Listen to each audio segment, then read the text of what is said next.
राधे राधे, नमस्कार आप सभी को। आज हम सुनने जा रहे हैं अक्षय तृतीया की कथा एवं महिमा। अक्षय तृतीया की कथा के अनुसार प्राचीन काल में एक धर्मदास नामक का वैश्य ब्राह्मण था। धर्मदास अपने परिवार के साथ एक छोटे से गांव में रहता था। उसकी माली हालत कुछ ठीक नहीं थी, वह बहुत ही गरीब था। वह अपने परिवार के भरण पोषण के लिए चिंतित रहता था हमेशा। उसके परिवार में कई सदस्य थे। धर्मदास बहुत ही धार्मिक प्रवृत्ति का व्यक्ति था। उसका सदाचार तथा देव एवं ब्राह्मणों के प्रति उसकी श्रद्धा अत्यधिक ही प्रसिद्ध थी पूरे गांव में।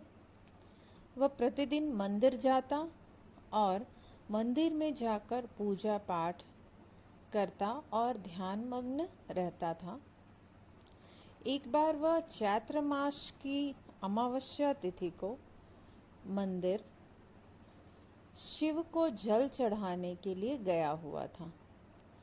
तभी उसने देखा कि वहाँ के ब्राह्मण आपस में वैशाख महीने की तृतीया तिथि के विषय में कुछ बातें कर रहे थे। वैशाख महीने की अक्षय तृतीया तिथि के दान पुण्य और उसके फल के बारे में वे चर्चा कर रहे थे। धर्मदास ब्राह्मणों की इस चर्चा को बहुत ही ध्यान से सुन रहा था।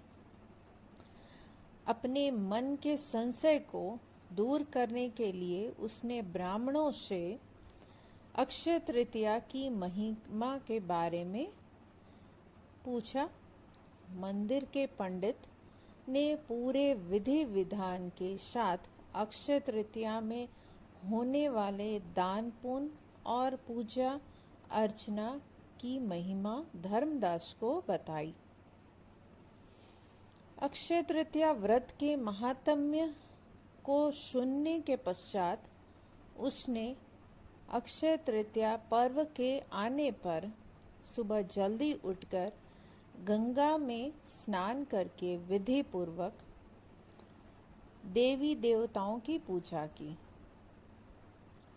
व्रत के दिन सामर्थ्य अनुसार जल से भरे घड़े, पंखे, जौ, सत्तू, चावल, नमक, गेहूं, गुड़, घी, दही, सोना तथा वस्त्र आदि वस्तुएं भगवान के चरणों में रखकर ब्राह्मणों को अर्पित की।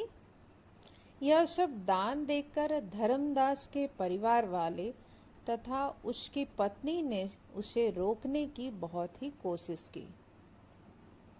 उन्होंने कहा कि यदि धर्मदास इतना सब कुछ दान में दे देगा तो उनके परिवार का पालन पोषण कैसे हो पाएगा।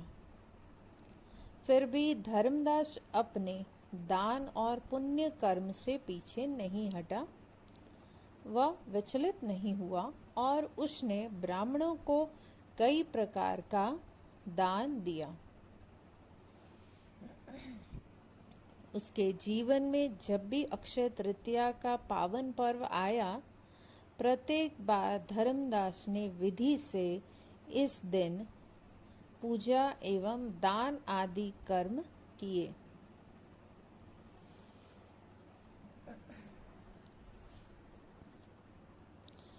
अनेक रोगों से ग्रस्त तथा वृद्ध होने के उपरांत भी उसने उपवास करके धर्म कर्म और दान पुण्य किया। यही वैश्य अगले जन्म में कुशावती नामक राज्य का बहुत ही महान राजा हुआ। मान्यता है कि अक्षय तृतीया के दिन किए गए दान पुण्य व पूजन के कारण वह अपने अगले जन्म में बहुत ही धनी एवं प्रतापी राजा बना।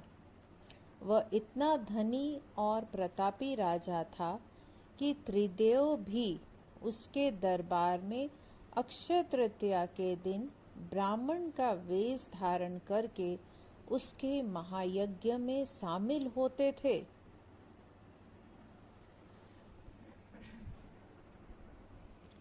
अपनी श्रद्धा और भक्ति का उसे कभी भी घमंड नहीं हुआ था।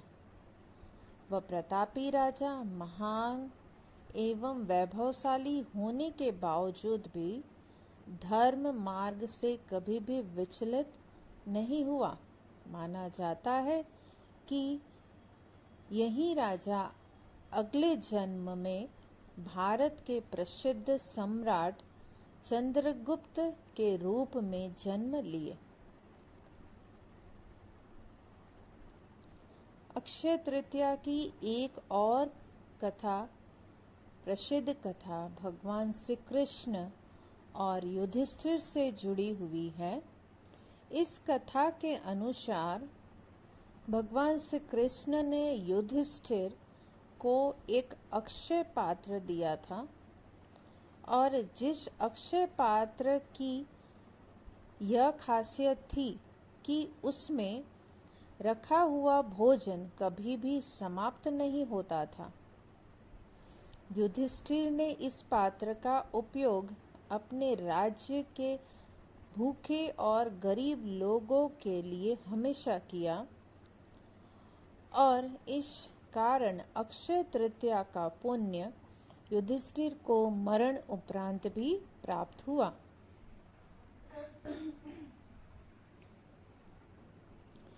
जैसे श्री कृष्ण ने युधिष्ठिर पर कृपा की और भगवान ने धर्मदास पर अपनी कृपा की, वैसे ही जो भी व्यक्ति इस अक्षय तृतीया की कथा का श्रवण करता है, उसके महत्व को सुनता है और विधि विधान से पूजा एवं दान आदि करता है, उसे अक्षय पुण्य एवं यश की प्राप्ति होती है।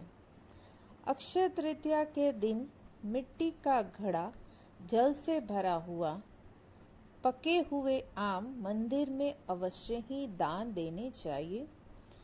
ऐसा करने से अनेकों पुण्य प्राप्त होते हैं।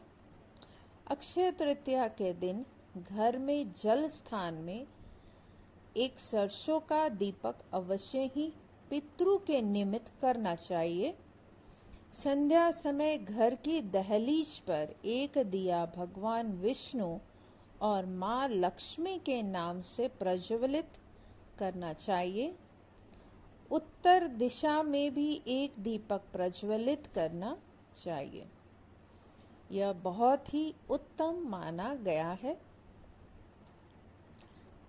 यह सारी बातें शास्त्रों से ली गई है। इस वर्ष अक्षय तृतीया बुधवार 13 अप्रैल को मनाई जाने वाली है, तो आप सभी इस अवसर का लाभ लें और संभव हो तो सोने की खरीदारी अवश्य ही करें। सोना लेना भी शुभ माना जाता है। तो मित्रों, आपको यह कहानी और अक्षय तृतीया से जुड़ी हुई मान्यताएं एवं जानकारी आपको कैसी लगी? कृपया कमेंट कर अवश्य ही बताएं और चैनल को लाइक, शेयर, सब्सक्राइब भी अवश्य करें। नोटिफिकेशन बेल ज़रूर से दबाएं ताकि मेरी आने वाली कहानियाँ आप तक तुरंत ही पहुँच पाए। फिर से हम हाजिर होंगे एक नई कहानी और कुछ नई बातों के साथ। तब तक के लिए आप सभी को हमारा नमस्कार एवं राधे राधे।